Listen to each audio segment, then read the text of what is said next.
जो है वो आपका साथ देगी। करीब 1 लाख लोग डेली वेजर्स, कैजुअल लेबर्स और नीड बेस्ड का मसला है। ये रेगुलराइजेशन और मुलाजमत का मसला नहीं, ये it's a humanitarian issue. 1 lakh लोग एसेंशियल सर्विसेज में काम करते हैं, हॉस्पिटल्स में, एम्बुलेंसेज में, पीएचई में, इरिगेशंस में।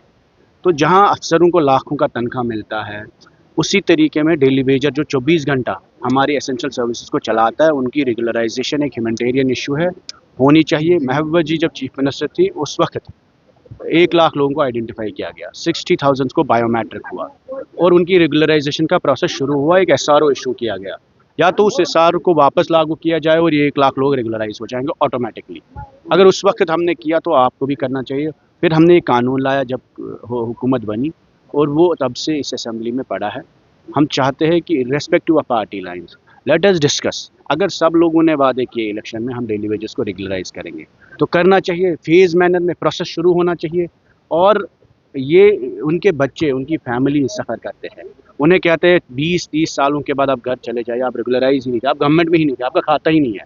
आप बोले 30 साल बाद किसी को ये कहना कि हमें पता ही नहीं आप मुलाजिम, इससे बड़ा धोखा क्या हो सकता है। तो I think it's a humanitarian issue and government has to be compassionate. The daily wages bill should be passed.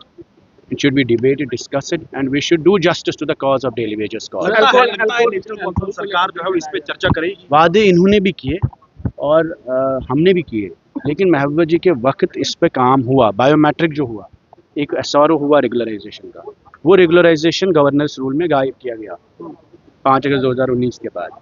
अब हम वही कहते हैं हुकूमत से कि जब इतना खर्चा ऑलरेडी उठा ले तो 1 लाख डेली वेजर्स का मसला क्या है। रेगुलराइजेशन से तनख्वाह उनको मिलती है, लेकिन उनको जो मिनिमम वेज सेक्टर है वो भी लागू होना चाहिए। अल्कोहल बैन के ऊपर जो है वो बिल लाया जा रहा है, लेकिन इस बार जो है सबसे महंगी जो शराब की दुकान बिकी है वो काजीकुंड में बिकी है। देखिए, मसला जम्मू कश्मीर में हर फिक्र ख्याल के लोग, मजहबी हो, समाजी हो, चाहते हैं कि जम्मू कश्मीर में नशा मुक्त जम्मू कश्मीर होना चाहिए, ड्रग्स पे बैन लगनी चाहिए और खासकर अल्कोहल का भी जो सेल है वो कम होना चाहिए पब्लिक प्लेसेस में।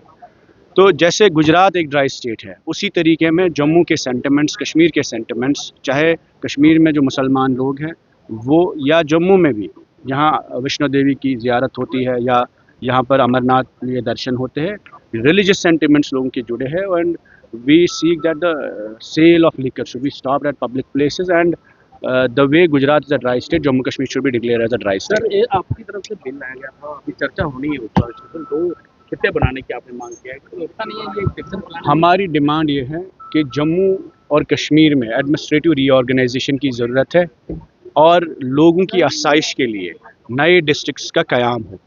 चाहे कई इलाके हैं जो हिल एरियाज़ हैं,